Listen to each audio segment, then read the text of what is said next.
Because after spending the last almost month of grinding, I finally finished the Soviets. Keep in mind, after having grinded the Soviets for more than 1 year, so yes, it took forever to grind the Soviets.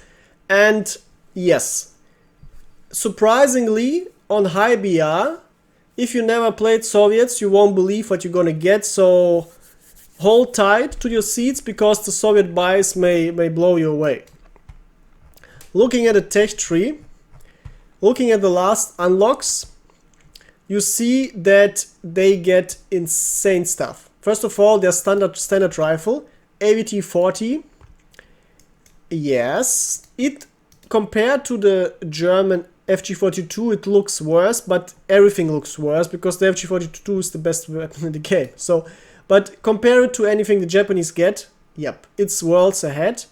Compared to anything the Americans get, well, they get the M2 carbine, which is good, but it has horrible sights and it has also quite a bad recoil and dispersion. This thing has in theory also horrible recoil, but it has one of the best sights in the game. By the way, it has very similar sights to the FG-42 too, basically the exactly same sights, I would even say. So if you play Germans, you won't have any problems aiming with this thing too. The fire rate is slower than the FG-42, so you don't feel the recoil that much, and it has a smaller magazine. Now the damage though is also superb as usual. So this is, after the FG-42, I would say the best standard rifle for any army, even better than the M2 carbine, because aiming with it is simply better. If you're playing against all of those sweat stacks, because on high BR the chance to play against 4 or 8 players who are stacked together, much higher than on low BR. If you're playing against the Sweatlords, it won't help you to have an M2 carbine if you get killed after half of a second, because you have to spend too much time aiming and overcoming the headache you get from the bad sights. With this thing, all of this is not a problem. You instantly look at the enemy's direction and you click and he's instantly dead, because this thing is just insanely good. Once again, don't underestimate the usability, the practicability of a weapon. If something is in theory better, doesn't mean it actually works out in-game or in real life better. And this is a classical case of a weapon that doesn't look as good on the stats paper side, although these stats are already amazing, since once again it's full auto. In-game, this weapon completely overperforms. I was very surprised how strong it is, and unlike the FG-42, it gets a bayonet. So you can easily charge and run and stab and shoot everything together without having to switch weapons. Yep, this is a very good, very strong standard weapon. And unlike the FG-42, it starts with auto mode, whereas as possibly the biggest brain damage property of Enlisted, the FG-42 starts in semi-auto, and you always have to switch it, which is also very annoying when you play Germans. So, but yeah, Soviets don't have that problem. So they already start with one of the best, well, the second best standard weapon. Also keep in mind, this is very theoretical, because in real life it wasn't used as a standard military rifle. But okay, so this is the first thing. This is where the Soviet bias just begins, with the second best weapon of its class in the game. Alright, what else do we get? Well, regarding sniper rifles, you can forget about them. They're okay, but they're not that good, and they're not a reason to be used on high BR. I, for example, don't use any snipers on high BR, because literally everything else is so much better. You don't even need a quite strong sniper AVS that features a 15 round semi-auto magazine. Well, 15 rounds, 10 rounds is okay, but 15 rounds is actually very good. If you one-tap this in semi-auto, it has basically zero recoil, and it becomes an extremely good weapon. So if you like snipers, obviously this is extremely good. Yeah, also much better than the sniper AVT, because the other one has 50% more bullets. 50% more bullets means literally you either survive or you die, or you kill a whole enemy squad or just a couple of soldiers. So yeah, the additional magazine size is very significant. But now comes the actual Soviet bias. Looking at the SMGs and assault rifles, it's absolutely insane. There was a time, and this was exactly the time when I started playing Enlisted, almost 2 years ago, when the PPSH came out, and it insane stats. If you look at the PPSH, which is the first of the overpowered trio for the Soviets, you're gonna see it. You're gonna, where do I have PPSHs? Oh my god. I think I have them on the, yes, on the tankers. PPSHs feature an insane fire rate, as in real life, very high fire rate, and a very generous 71 round magazine size. Keep in mind, the bigger the magazine size, the bigger the reserve too, because even though you only get one additional magazine, it's still 71 bullets on top of the first 71. So this is quite a good amount. Also a reason to not have to use ammo pouches on your, for example, tankers. So this is a first advantage, but also you get very low recoil.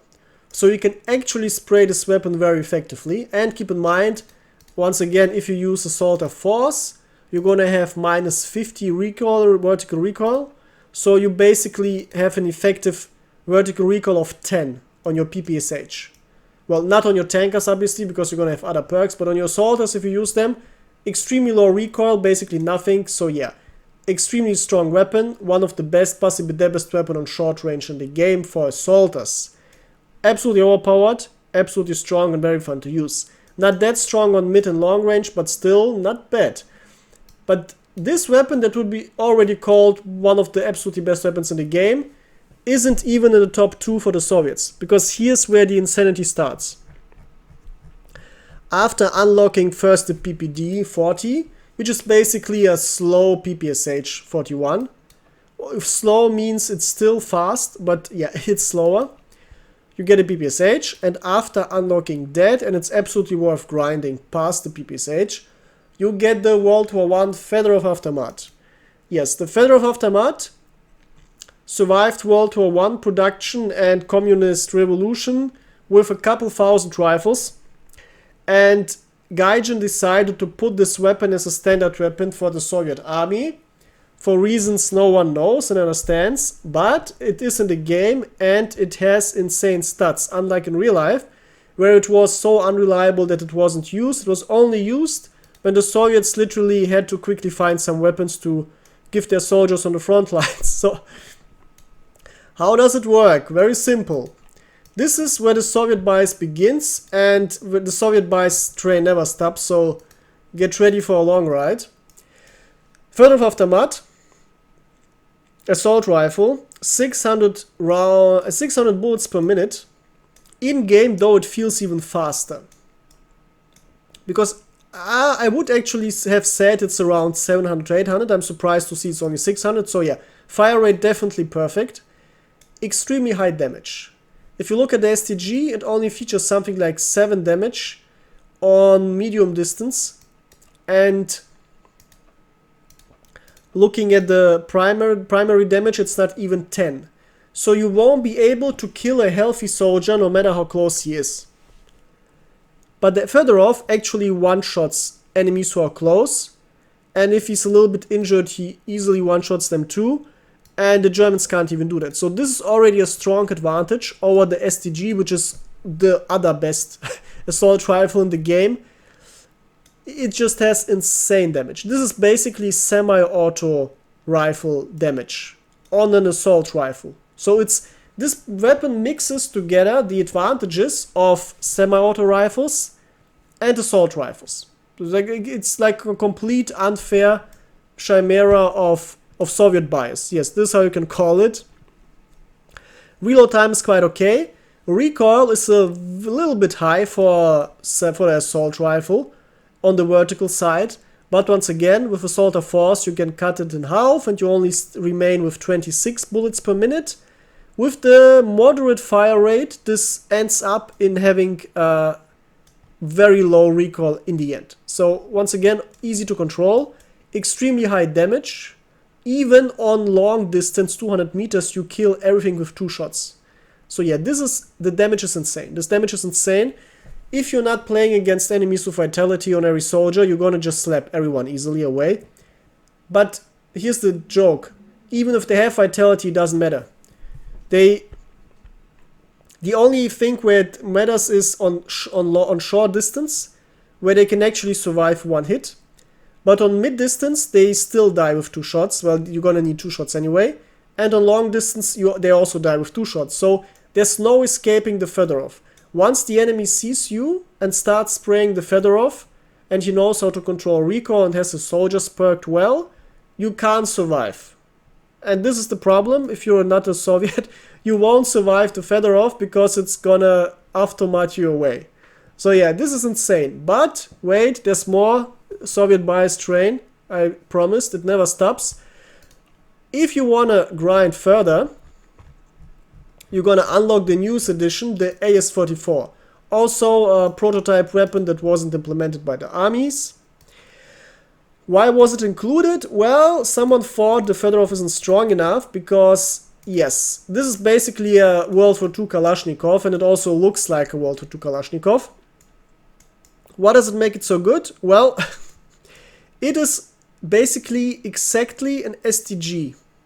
It has almost exactly the same characteristics of an STG. So 7.5, 660, 35.9. Let's take a look at the Germans. 7.5, yeah, 650 compared to 660, and 35, 33 and 8. Yes, it's basically exactly the same stats. With the AS, of course, being better, a little bit better because of Soviet bias. So yes, it just gets better, and it gets a bayonet. And for those who think this is irrelevant, well, think again. You can charge, especially on short range, which is quite common for assaulters to engage in short range while storming an objective. This bayonet comes in very handy, and bayonets reduce the vertical recoil a little bit. I think it's by 10%, because they add additional weight to the weapon, and it's coded in the game that you get additional recoil reduction. So guess what? This recoil is even lower.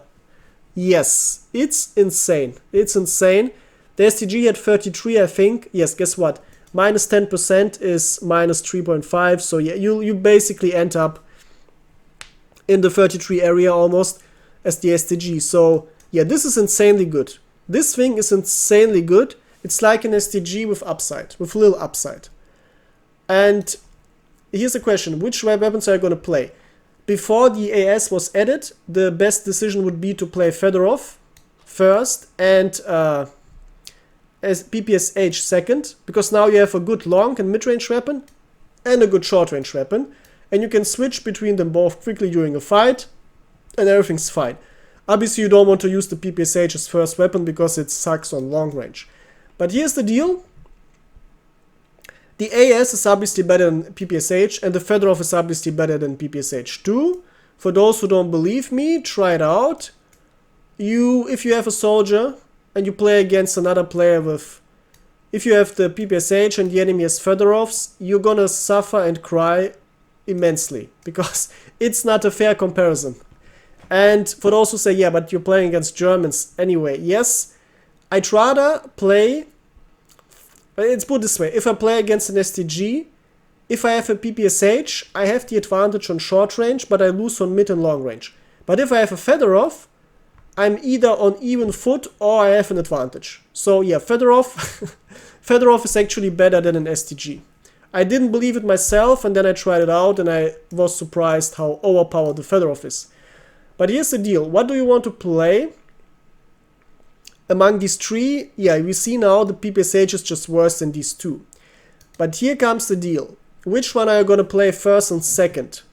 You want to play the AS first. Most people would play the Fedorov first because of the better damage on long range, but here comes the deal. You still on mid range, which is the usual normal first engagement, up to 100 meters, you need 2 bullets. It doesn't matter if you play Fedorov or AS, you will always need 2 bullets. Also, it doesn't matter which one you have, they both kill perfectly vitality'd up soldiers, all kinds of soldiers, even flamethrowers too, with the maximum amount of life points in the game. All of them die from 2 shots. So it doesn't matter which one you have, but here's the deal. The AS has much better recoil, so you can much easier actually land 2 bullets on mid distance targets than with the Fedorov. Much easier. And you have more bullets to spray into a squad far away. So on mid-range and long-range, the AS is superior. So this is already more than enough reasons to use the AS as first weapon, but it's even so perfectly complementary because once you get close enough, or once you injured soldiers from a little bit of fighting or there were some explosions, if you whip out the Fedorov on shorter range, if they are very short range, you can actually spray them away with one shot. If they don't have vitality, or even if they have vitality, if they're a little bit damaged. Or, well, worst case, you still kill everyone with one or two, or even still, not just 2 bullets, 1 bullet if they're once again injured. And since it's short range, it doesn't even matter that you have to control more recoil because they're easier to hit anyway. Yeah. And since it's short range, likely a couple of soldiers died, so the 25 bullets aren't that much of a problem that you have less bullets than with the S. So using this one first and this one second is the strongest assaulter combination you can play in Enlisted. Yeah. If I play against Sweatlords, I usually don't care because I slap them all away.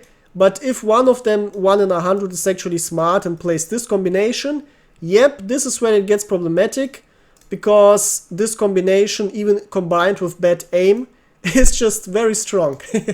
Yes, you have to sweat yourself to defeat this. This is very much overpowered, and yep, there's no escaping the Soviet bias. These are the officially strongest assaulters in the game.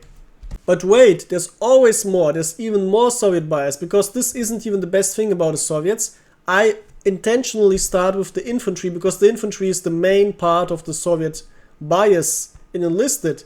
Though the vehicles are obviously also good, but the infantry just gets everything. First of all, you can do the rare fancy combination of 3 fancy metal soldiers.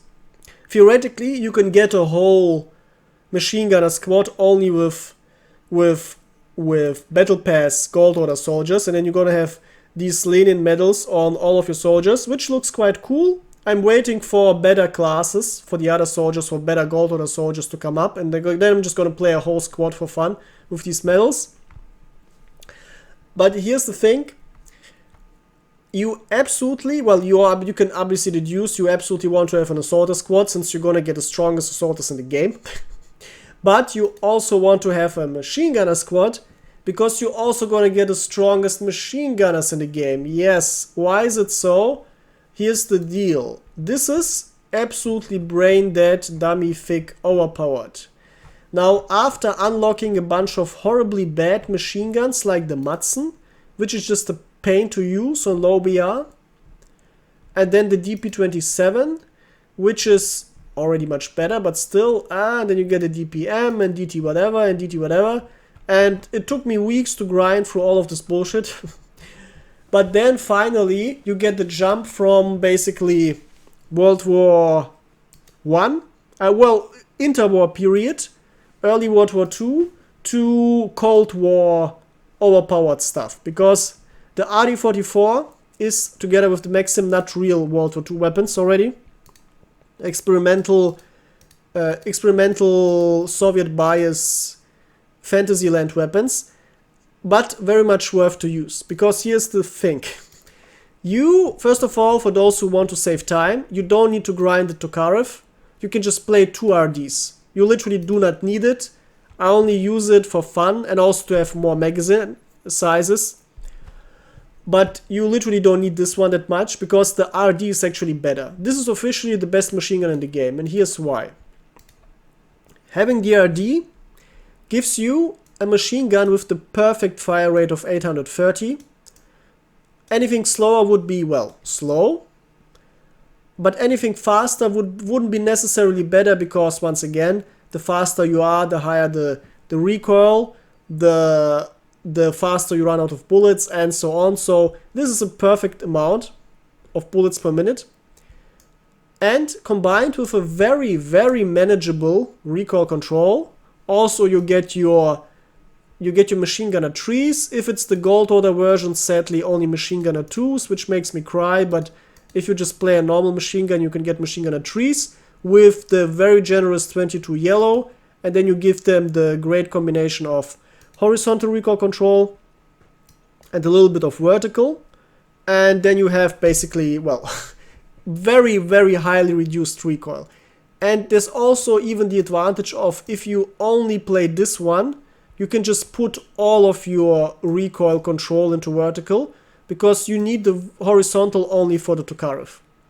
You don't, so if you want to save it and make it maximum streamlined, just only use the RD and only put on vertical recoil control. It actually forces me to have both recoil controls, making the vertical one less effective if I play both. But here's the big takeaway. First of all, once again, why is this so strong?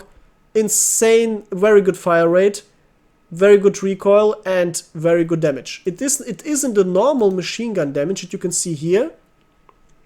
It's the reduced machine gun damage. But still, this is assault rifle damage. If you want to see damage like that, you need to use an STG, which would be the basically almost best assault rifle in the game. But unlike the STG, which gives us 30 bullets, we get 100 motherfucking bullets. Yes, this is absolutely insane. Like, this is absolutely insane. This damage, this fire rate, this low recoil, with 100 bullets, this is completely over. This is the absolute Soviet bias. This is literally the peak of Soviet bias. There's nothing more Soviet bias than this. If you're playing Germans and your enemy has an AS or Fedorov, you're quite even if you have an STG. But if your Soviet enemy has an RD, you literally can't do anything as a German. Because the only thing that comes close is the FG42. Second version, not even first version. And you better kill the Soviets on long distance, because if the Soviets come close, there's nothing that survives this weapon. This weapon is absolutely overpowered and extremely fun to use. You can't imagine how much fun I had using this weapon. I personally don't like playing Berlin and Stalingrad maps. I much rather have the Normandy and Moscow maps. But still, I suffered through weeks of Moscow-Stalingrad grind just to use this weapon and spray down hordes of enemies, because this is just insane. Yeah. Now guess what? The Germans also gonna have the same fun once they get the belt-fed MG42. So then the battle is gonna be quite equal, but up until then, this is officially the by far best weapon in the game. But by far best machine gun in the game. I would call it best weapon in the game too. Obviously, Vent and Gold Order weapons don't count for those who want to come with stupid examples. Obviously, only normal, average, for everyone accessible weapons count. And yep, this is obviously better than FG42 too, but this is only equipable on machine gunners, and I can put the FG42 on basically everyone. So yeah, being used widely is obviously a quality in itself. So FG42 still wins overall, and you can't have that many machine gunners in your army, obviously. But one-on-one, this thing wins. This is insanely strong. Now, what do you get from dual wielding the Maxim Tokarev? Very simple. If you play two RD42s, if you play two RD44s on one soldier, you get 100 plus 100, and then only 100 additional reserve. So you will only have 300 bullets. But if you mix these two weapons, you're gonna get 400 bullets in reserve. So 100, 100 plus 100 plus 100. It looks like, due to the same caliber and the same magazine size, the weapons do not give you additional ammunition, because it's complicated how the game calculates it. Sometimes it works, sometimes it doesn't. But for these two, it actually works, and you get all of the bullets, making sure you literally have 400 bullets on one soldier. And for those who still defend large magazines, large ammo pouches, I guess the debate is over, because having two weapons, having access to 200 bullets with zero reload speed, basically zero reload speed, I guess absolutely defeats having to reload for 5 seconds and then having a little bit of more ammunition with a big ammo pouch. Yeah, so yes, this is the absolute, this is the peak argument against ammo pouches and for dual wielding. So yeah, apart from the strongest assault soldier you can get in Enlisted, you also get the strongest machine gunner you can get in Enlisted with these two overpowered weapons. Now the Maxim Tokarev, not much to say about it. It has the normal machine gun damage with a very good fire rate, not as good on short range, by the way. I at first thought this would be better than the RD, but after playing both I noticed, wait, the RD is just simply better. Like, it's much better. You want the RD on mid-range because 2 bullets actually are gonna hit. By the way, you can hold this weapon like an SMG. I forgot to mention it. This isn't even a normal machine gun in terms of how it handles. It literally handles like an SMG. You get the walking speed penalty and the, if you're holding breath, penalty for heavy weapons, but it's still as easy to use like an SMG. You don't even need to mount it. You can still spray 50 bullets without any problems into enemy groups.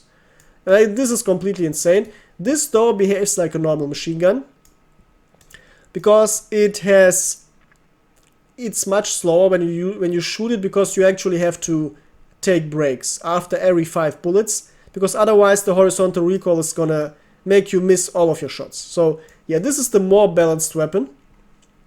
But if you mount this weapon, this actually becomes even better, because then yeah, you have basically 0 recoil and you're literally shredding everything with your above 10 damage bullets. Yeah. So same principle, by the way, as with the AS and Fedorov applies. You will, against vitality soldiers, need to have 2 bullets on medium distance, so you rather play this where you easier hit 2 bullets than this. And on short distance, yeah, you want to have this, but also it depends, because on short distance the higher fire rate usually is better.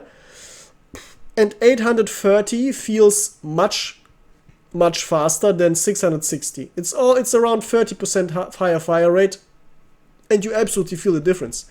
So yeah, like these two are BFFs forever. You absolutely want to play both of them, or just 2 RD44s, and congratulations, you have the strongest machine gun in the game too. But also think, please no, I can't take any more Soviet bias. Sorry, this was only half of the Soviet bias, because the Soviets also get the best anti-tank weapon in the game. Now for those wondering, wait, wasn't it the Panzerfaust 100 for the Germans? Yes, because apparently Gaijin found during World War II a bunch of Panzerfaust ammunition camps or factories in Berlin, and they grabbed a bunch of Panzerfaust and gave it to the Soviets. Now in real World War II, the Soviets also found a couple even think, yeah, definitely a couple thousand of those, maybe even above 10,000, but they weren't that widely equipped. Also, you need to spend around half of them until your soldiers know how to aim with them. So yes, they weren't that widely used by the Soviets. Also, the Germans didn't have that many tanks left to shoot. But in the game, yes, every Soviet can have this. And yes, as I already said, this thing is insane. The Germans easily shred every Soviet tank with this. But this thing even one-shots King Tiger. So it even kills the strongest tank in the game with one shot. So, yep, absolutely insane. You obviously want the Panzerfaust 100 over the Panzerfaust 60. Because the difference is insane. The difference in penetration is much higher, and you need it against Tigers and King Tigers, especially from the front. And the effective range is much higher, almost twice the range.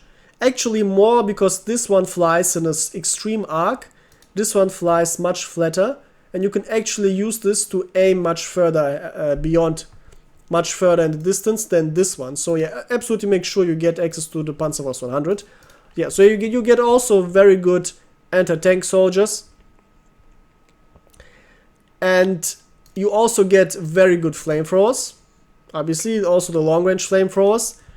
So which infantry squads would you want to play? Obviously assaulters and machine gunners, no questions asked. Also obviously APC. Here you even have the specialty of the Soviets being the nation with the most overpowered gold order weapons. The Soviets, since I rarely played them before the merge, I just gave them like the gold orders to just get an easier and faster grind for the few games I play with them. And the Soviets literally have the biggest selection of overpowered weapons. It starts with the PPD Brummet, which is basically a silenced PPSH. A little bit slower. Well, it's a silenced PPD, literally. And this means you can, this is also the reason why I gave it to the APC dude. Since you want to be very sneaky with your APCs, you will be usually the first one to see enemies and engage them. And having a silenced weapon means you can spray down a couple of soldiers without them shooting back. So yeah, this is very useful.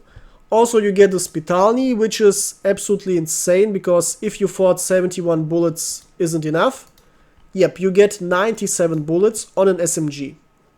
So this is basically a slower PPD, but with an extremely big magazine size, and with basically zero recoil. Like, this thing at least has even a little bit of recoil. This thing has basically no recoil at all. So you can literally just, how I use it, I just start spraying, and I never stop spraying, because you don't have any recoil while using this. So you just spray and spray and spray, and it's better to not even try to reload, because you're gonna regret it if an enemy jumps out. You just spray bullets, you walk around, and every enemy that tries to get in is gonna literally catch 2-3 bullets instantly and die. So yeah, this thing is very brain dead, easy to use, but it's also fun to use, because you can just spray non-stop, and there's no other weapon in the game that allows you to spray so easily 100 bullets. Also keep in mind, you also get, by dual wielding these two, almost 400 bullets overall. So yeah, once again, ridiculous. Also, you get access to the LAD from the Battle Pass, which is another overpowered, brain-dead Soviet bias weapon, because although being a machine gun by all logical accounts, it counts as an SMG in-game, giving it a very unfair flexibility when it comes to who gets it. For example, you can give it to a pilot, and let's try it out, by the way. Can we give it to a pilot? Yes, we can. So you see, you can give it to a pilot and then just jump out of your plane and land behind enemy lines and start spraying down enemies. So yeah, this is one thing you can do. But I just randomly give it to my APC squad, because this is the squad I use the most, since I start roughly half of the games with the APC squad. And the LAD is just like a Spitalny, but slower, but even more bullets. So once you have a good position where you know you can just spray bullets and you're gonna find enough targets, this is just insane. And if you mount it, you can just completely spray down enemies. So yep, this actually is worthwhile to get a good position and take the time to mount and bipod the weapon, because you will absolutely have enough bullets to spray. Though keep in mind, you don't get another magazine with it, due to, well, balance reasons. Otherwise you would have 300 bullets. So yeah, this is already overpowered enough. So yeah, you get a huge variety of overpowered gold order weapons, and this wasn't even all of them, there are a couple of more.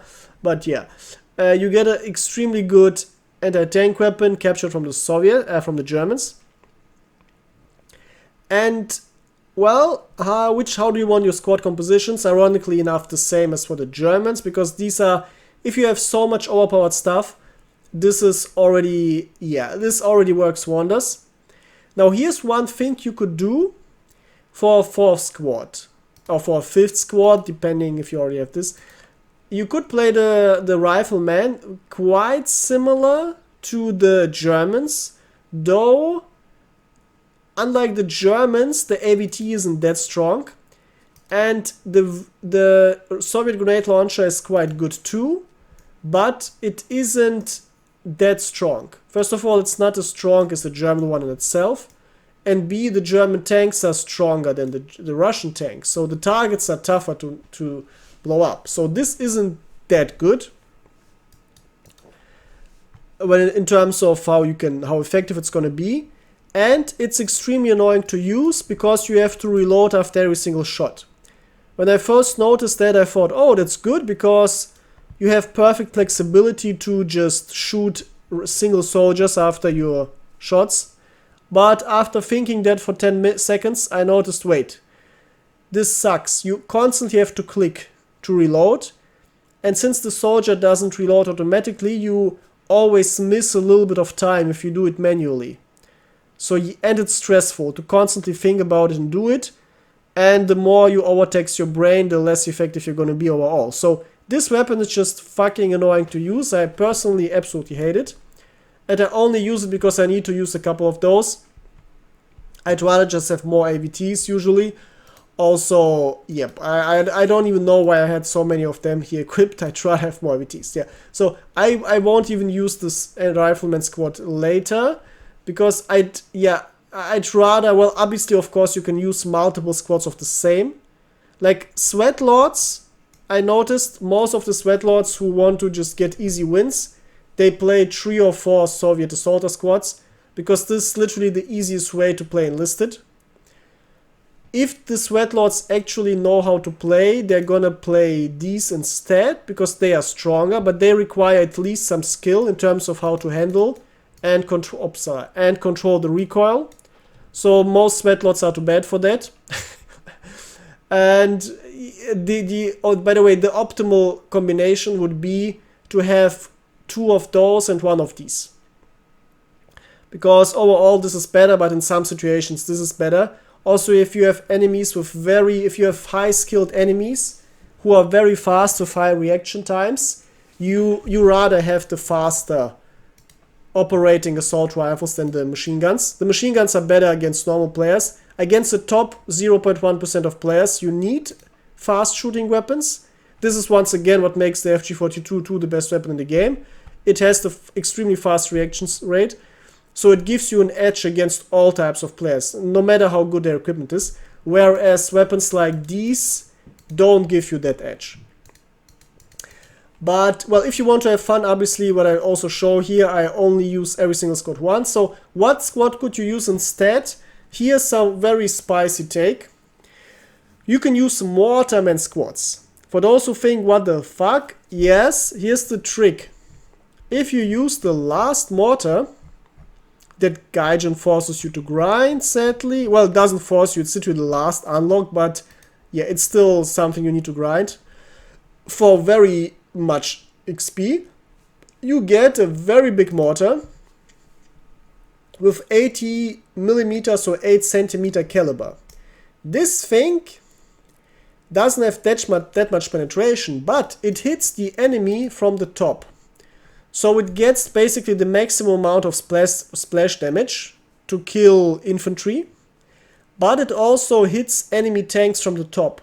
So if you find yourself in the precarious situation of not being that easily dealing with enemy tanks, try out, possibly if you already grinded it, because if you haven't, it's literally not worth any moment of your life to grind stuff like that. If you already have it, try out the mortar. If you mark a tank, you can easily aim at it, or if you have, for the 1% of games where you have good teammates or you play in a stack, tell someone to mark a tank and you can hit it easily in the deep gray zone. You can kill tigers and king tigers with these mortars. If you're playing Germans, it's even easier because they don't get an 80 centimeter. They get oh, so they get also an 80 cent. I thought it was 88 for some reason. But yeah, but it's only the cannons with the tank. Yeah, it's 80 centimeters, but it has a little bit more penetration. So yeah, this one's a little bit better. But also it's not only absolutely better, it's also relatively better because the Soviet tanks are weaker. Yeah, and the King Tiger is even thick on the top. Yeah, not only from the front and from the sides, it's even thick from the top. So it's, yeah, the Tiger 1 will be easily dead, the King Tiger a little bit harder, but still this thing deals with basically everything. So yeah, this can be a fancy trick you can do. Also, you can hopefully not do the mistake of using Radioman squads, because the only reason to use them obviously is either the fast artillery strike, though this is literally not worth it because it doesn't matter whether you call the artillery strike faster or a teammate calls an artillery strike.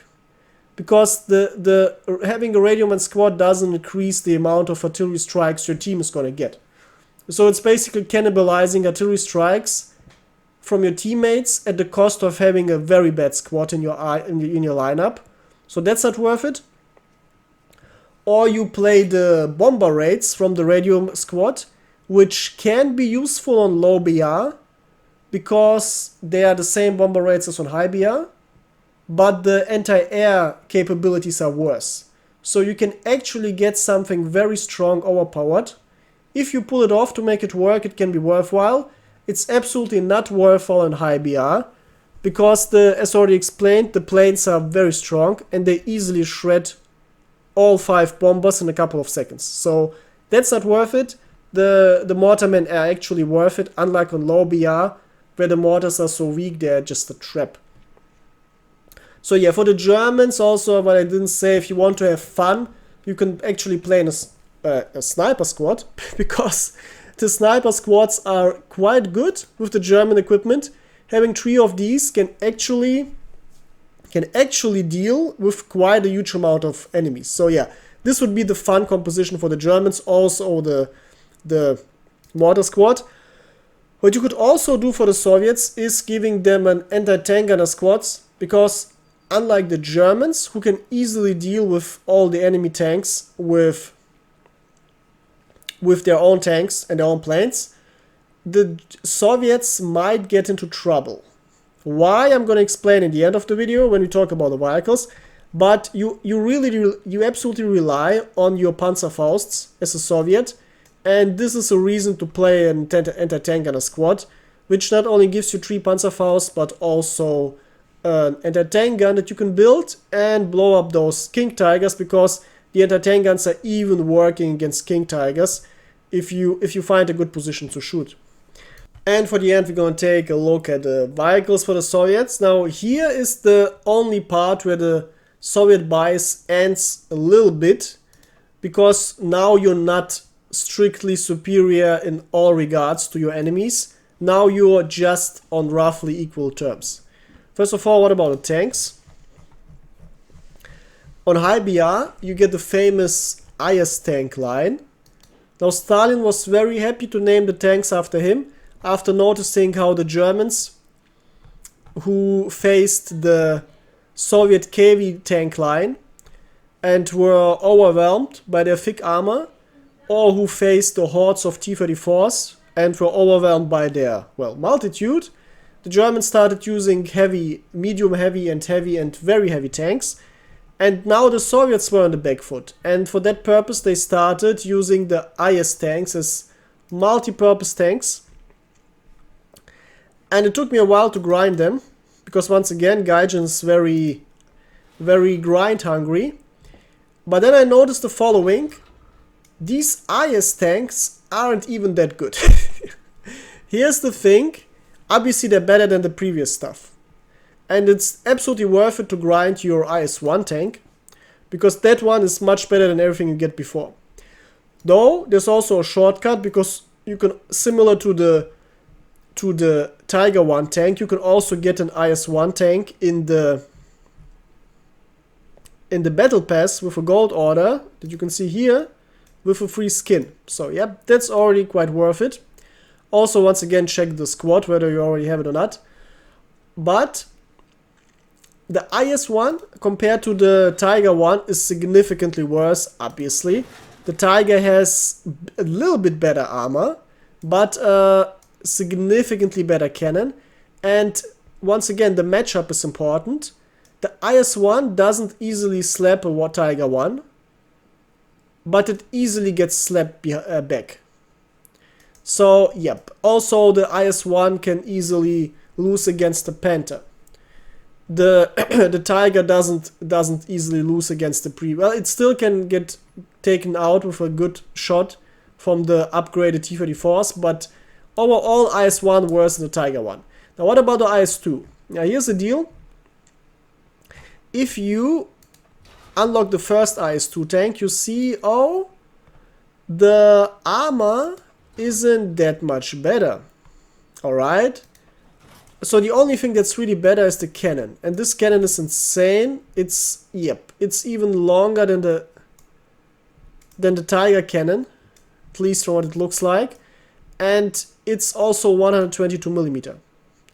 For those who know a little bit about engineering or math, they will see that you can't just scale up cannons. First of all, you get problems, multiple engineering problems and reliability problems with the length of the cannon.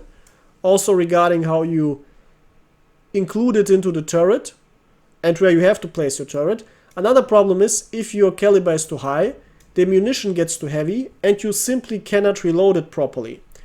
And anything beyond 90mm caliber requires 2 people to load.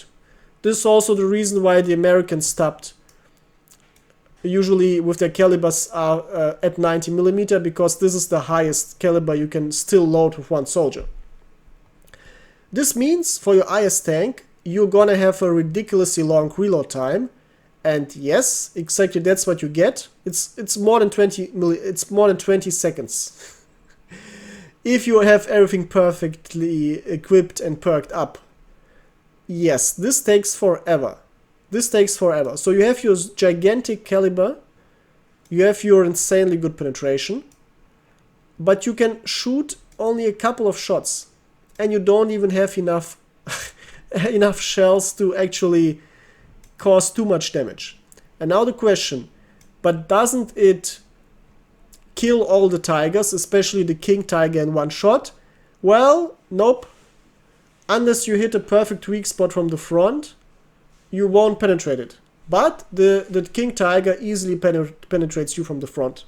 And he doesn't even need to know the weak spots. He can just swirl around with the cursor and he will get a couple of green markers. So yes, in dueling King Tigers, this thing clearly loses. And it can't even take shots back because once again it has barely similar armor to the Tiger 1. And much worse armor than Tiger 2. And this extremely slow reload speed makes it even worse. And this also makes it even worse against infantry because, yep, you barely can impact infantry. And since you're so slow and so unreliable when it comes to reloading and shooting, you really have to make every shot count, and you can't just be generous with dishing out damage. So you don't really know when to shoot and when not to shoot. And at least I thought, oh, this sounds like a cool skill intensive tank. And then I noticed, wait, it's actually not skill intensive because it's literally just bad. If you want an actually skill intensive tank, play the Panzer IIIN on low BR, where you have a medium good cannon but an extremely fast one.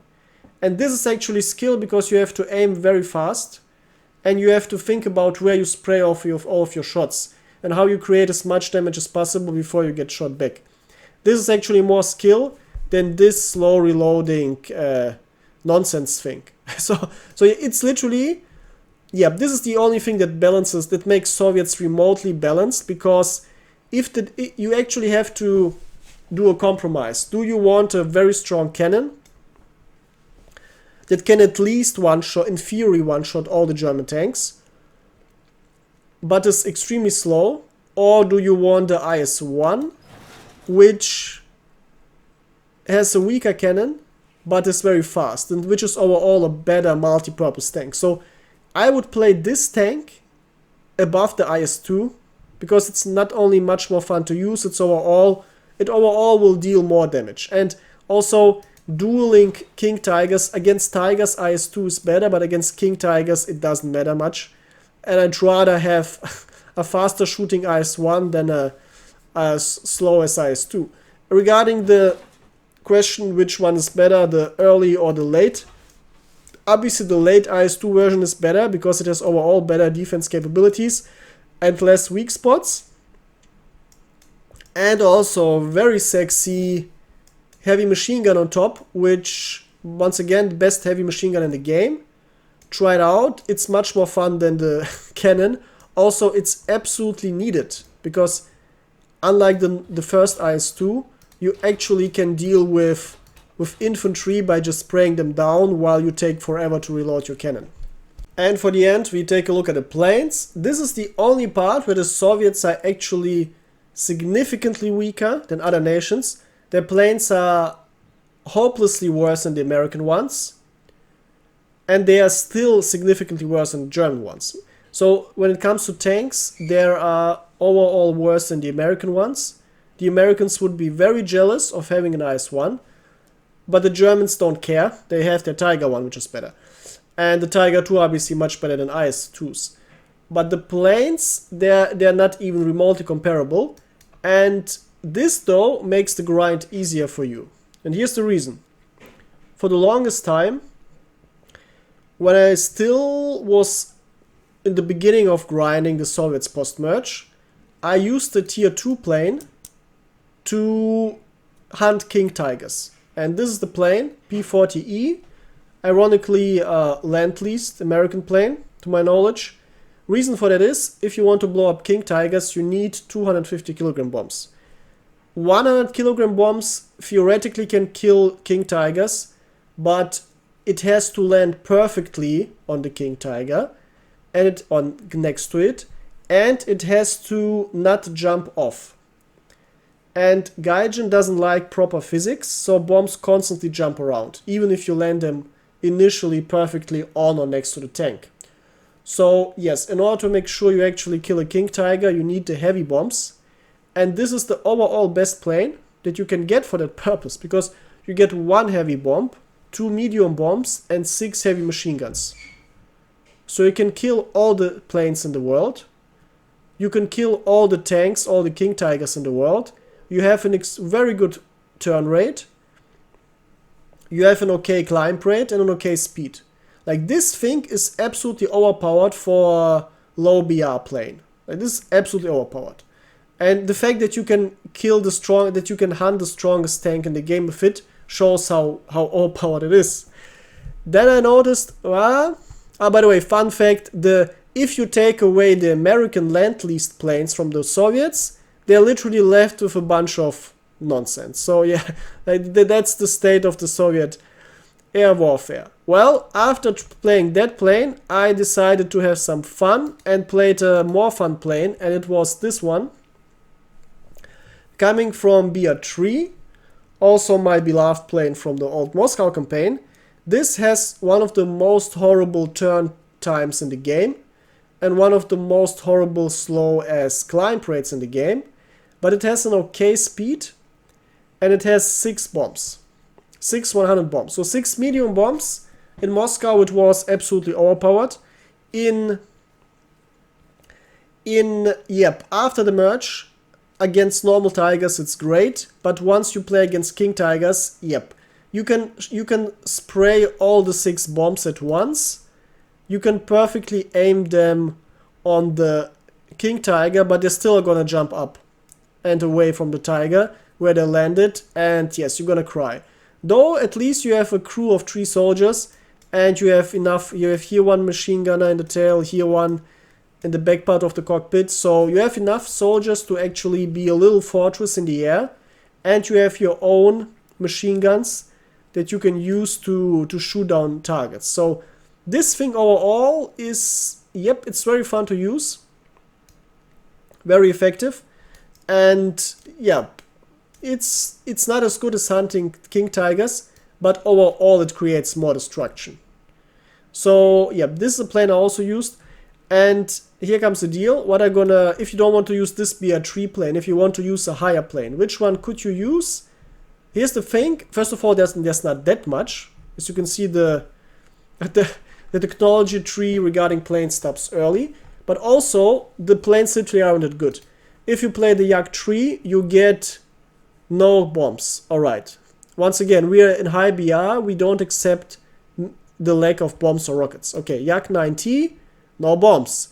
And no, a heavy cannon that can hunt King Tigers, in theory, isn't enough. Because only in theory, and nope, it won't work. Also, try to kill an enemy plane with that. This cannon is so slow, if you don't get a shot, you quickly run out of bullets, especially for the heavy machine gun. but your enemy is gonna easily outperform you and outshoot you. So this plane is not worth it. It's a cool strategy if you want to have some unique playstyle, but it's not really that good besides that. Then we get another Lend-Lease plane. This one is actually very fun to play because it's similar to the Soviet plane but with better turn rates. It has also a multitude of machine guns and 4 bombs. Well, though, once again, not necessarily worth the cost. Keep in mind, you absolutely want to upgrade planes. You also want to upgrade tanks, which is also very expensive, but it's not that necessary. But upgrading planes is absolutely necessary, because for planes, every single additional 5 or 10% of speed make it absolutely worth it. And also better flying characteristics make it worth it. Yeah, for tanks it's not that important, but for planes it's important. So you don't want to waste too much silver on a plane that you upgrade, but don't use. So you really want to know exactly which plane to play. The LA-7, well, this is theoretically viable because it has superb flying characteristics, very fast, extremely good climb rate, very good turn rate, 2 auto 20mm cannons to shred enemy planes, and 2 medium bombs. If this was one heavy 250 kilogram bomb, I would recommend this plane because then it would be a good fighter at least. Well, not that much ammunition, only 170 bullets per cannon, but it would be a good to great fighter and a good viable King Tiger hunter. But having only 200 kilogram bombs literally makes it not that viable. Now, why am I constantly talking about King Tigers? Very simple. Enlisted right now with its small player base has more King Tigers unlocked, I would say, than Germany had King Tigers in real life. So on high BR you constantly play against King Tigers. I'm very happy to see a Tiger because it just looks cool, the most beautiful tank in the war for my taste, next to the T-28, but it just it's rare. You're gonna see much more King Tigers than Tigers. And you have to absolutely be able to deal with King Tigers because they are the most important thing. Every nation, if you want to win games, has to use its biggest strengths. Because this is what you first put on the table. You put your strongest assets on the table. And then you see, can my enemy deal with them, yes or no? If he can't deal with them, you can do whatever you want in the game because you're going to win anyway. And you can do all the fancy stuff to have fun. Because you know we're still going to win because the King Tiger is going to win us the game. Or the P-47 is going to win us the game. Only after the enemies deal with that, you actually have to start doing sweaty stuff. So you have to put on your strongest assets first. For the Germans, it's the King Tiger, and that's why most teams constantly have 1 or 2 King Tigers online. That's why most Americans constantly have a P-47 in the air. And that's why the Soviets constantly have their sweaty infantry running around. Also, idiot test in the video, since I didn't only put the Soviets second in the video due to the biggest popularity of the Germans. No, I also put them second because all of those low attention span Soviet Sweatlords, they will only see the overpowered combination after they watch the video complete. Because these types of players, yeah, they usually don't have the patience. Alright. So, what plane should you play? Very simple, you are forced to grind until the last plane. Yeah, because Gaijin, once again, the snail wants its share. Give the snail its share, as it's written in the New Testament. So, yep, what is the best Soviet plane? There's not that much choice, it's literally only this. Because this is the only Soviet plane that has no drawbacks, only advantages. It has... well, the only disadvantage, if you want to call it this way, is its moderate speed. It's quite slow compared to all of the other high-tier planes. For Americans and Germans, even Japanese, it's very slow. But you see, it's quite nicely armored. It's welded robustly for that purpose, and it has a heavy bomb load of 500 kilogram. It has 2 heavy bombs, which is exactly what you want against King Tigers. They are perfectly centered, so it's very easy to hit a King Tiger, and even if you miss, you have 2 of them. Yeah, so there's no easier tank to kill King Tigers with than with that, because if you're flying P-47, the rockets after multiple nerfs aren't that effective against King Tigers anymore, and you only have one bomb. And it's not that easy to aim with a bomb if you also try to place the rockets perfectly. So yeah, that's a problem. But this thing, absolutely easy. Absolutely easy to place 2 bombs and blow up a King Tiger. And you get two heavy autocannons. You get two 23 millimeters. 23 isn't just a little bit better than 20, it's significantly better, because the effectiveness, the damage potential rises exponentially. So if it was a linear relation, you could assume 23 behaves more like 25, 26, 27 in terms of power level increase. So this is significantly better. It absolutely shreds enemy planes. I uploaded a couple days ago a short where I recently unlocked this, and I had the Junkers 188 in front of me, the tankiest German plane, and I sprayed it and it started burning. And since it's the tankiest German plane, it actually can take massive amounts of damage until things start flying off, and it can actually burn for 1-2 minutes. I had games where I was burning for 2 minutes and I still kept flying around and bombing my 6 bombs on the ground, because you can literally survive on this plane. This thing though, after spraying it for a little bit less than 10 seconds, completely destroyed the Junkers 188. So yeah, 22mm cannons are absolutely savage. Absolutely savage. And you get a heavy machine gun on top of it. And very rare for attacker planes, you also get a tail machine gunner. Now this tail machine gunner is surprisingly effective. I don't know exactly why. I guess it's coded in a way that it works well, but I had a surprising high amount of enemy planes killed by this machine gunner. It's either the way the machine gun is placed, or the fact that you are very tanky and it takes a longer while until your enemy kills you, and because he's gonna get closer to you, you can actually shoot him for a longer time and hit him. That may be a factor.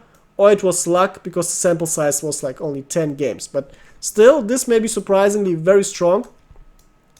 Overall, very good plane. Very good plane. If it was faster, it would be arguably also one of the best planes in the game. So far, I would rather have the American planes and the German planes above it. But still, very strong plane. Also quite fun to use due to the cannons. You can also strafe the ground quite nicely with them. So yeah, that's the Soviet army. Overall, the summary is, if you want to have a well-rounded all-purpose army that has remotely historical accuracy, the Germans are great. If you want to have a Fantasyland, overpowered, easy to play, brain damage Sweatlord army, the Soviets are perfect, because they get the best infantry out of Fantasyland. Basically, everything the Soviets play is Fantasyland, because AVT wasn't used by normal soldiers. These things obviously neither. RMN is a cool partisan weapon, though it's sadly bugged and it isn't as effective as it is. I literally only use it because it was my first gold order weapon ever. And it's not strong. Most of the time I die after killing 2 soldiers, but it's still fun. Yep. The Panzerfaust aren't that much known as a Soviet weapon either. AVT is also not properly used. Yes, so yeah, it's not too historically accurate if you want to play it to the fullest strength. The only historical accuracy you get is from the tanks and planes, though they are not that strong.